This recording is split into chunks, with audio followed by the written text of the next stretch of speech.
tema palpitante de ontem à tarde, porque todo mundo se preparou para 5 horas ter resultados. Né? Vamos divulgar, saberemos tudo, somos o Brasil. Alô, Pensilvânia, aprenda com a gente.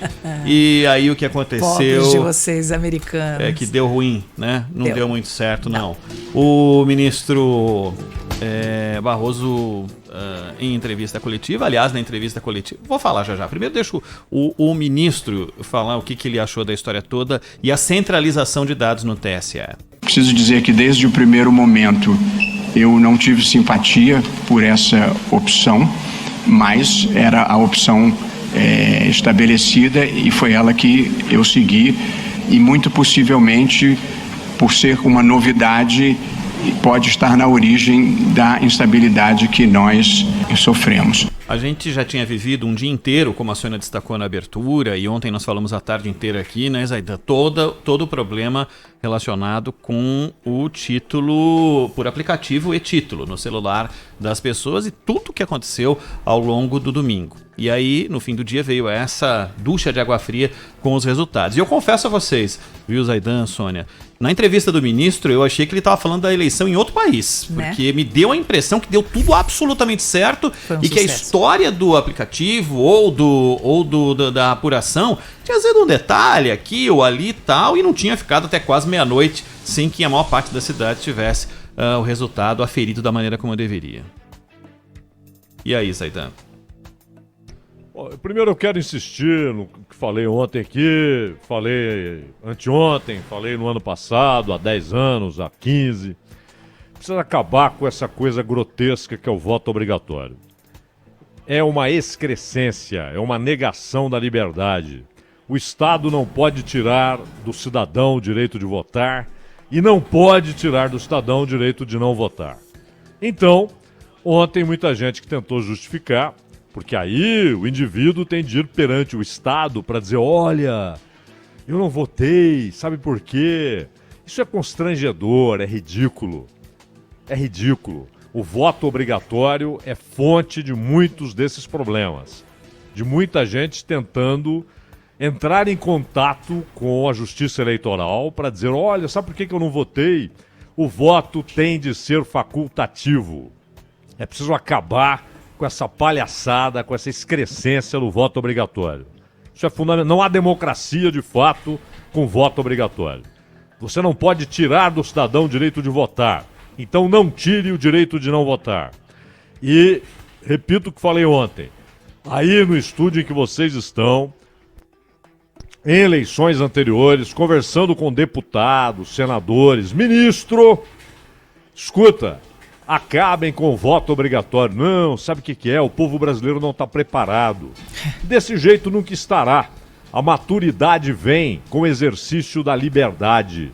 É preciso que as pessoas tenham a escolha como cidadãos, como eleitores. Vota se quiser. Se não quiser, não vota. Esse é o primeiro ponto. Agora, o que aconteceu ontem? Essa aventura de passar o dia tentando entrar lá naquele aplicativo lá, o e-título. E-título.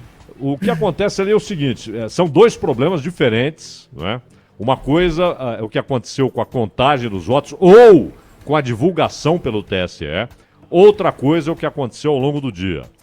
Teve ataque mesmo, inclusive o próprio Barroso já disse que tudo indica veio de Portugal, ou então usaram um computador em Portugal, não é?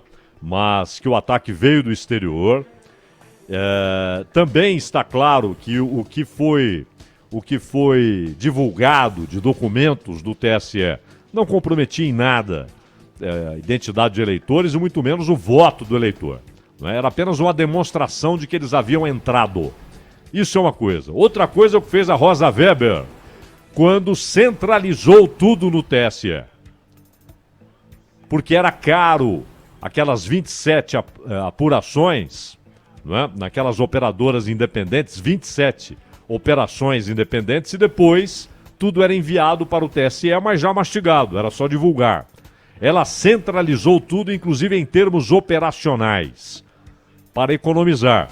E aí está o problema. Por isso que o Barroso disse que não concordou com isso e talvez haja mudanças para 2022.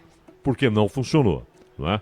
Agora, ficou claro que o sistema era assim vulnerável, como o do Superior Tribunal de Justiça, que foi invadido, e aí talvez o dano seja até muito maior, como o TSE. Houve a invasão, eles precisam definir, preparar e investir em defesa cibernética. Senão vai acontecer de novo. Embora no caso das urnas haja essa independência. As urnas não estão plugadas, ligadas à rede, não é isso?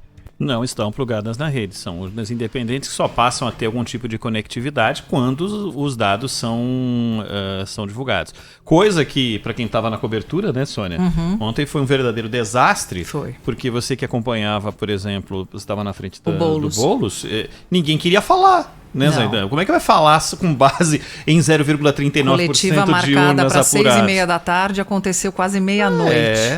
Todo o processo ficou prejudicado. Né? Agora vamos lá, né? Se era para ter um ataque, Zaidan e Sônia, todo o processo de preservação da integridade de toda essa estrutura tinha que ser neste domingo, né? Exatamente. Se tinha um momento em que todo o sistema deveria estar absolutamente invulnerável, deveria ser nesse sentido. Todo mundo sabia que ia acontecer o grande... Não só, são os dois problemas como o Zaidan destacou, o problema do aplicativo e o problema do ataque e que envolveu diretamente a apuração. E para qualquer especialista, Ronald, que você pergunta, não, absolutamente seguro, confiável, o Brasil está à frente de todos os maiores cyber especialistas falavam isso, mas agora mudou um pouquinho esse cenário, né? O que não quer dizer que a gente tenha que voltar pro voto de papel. Calma, né? Não, ninguém nem pensa nessa mas a nessa teoria da história, conspiração... né? Mas eu acho que não tem lastro, né, Zaidan, para esticar essa conversa. Até porque todo mundo sabe que qualquer sistema que esteja online é passível de invasão. Não existe sistema 100% seguro. Então isso não pode ser um argumento para os negacionistas do avanço tecnológico, né?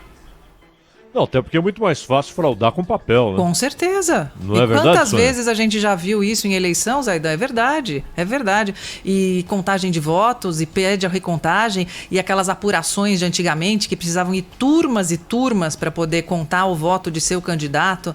E não era só o candidato da majoritária, de vereador também, uma confusão.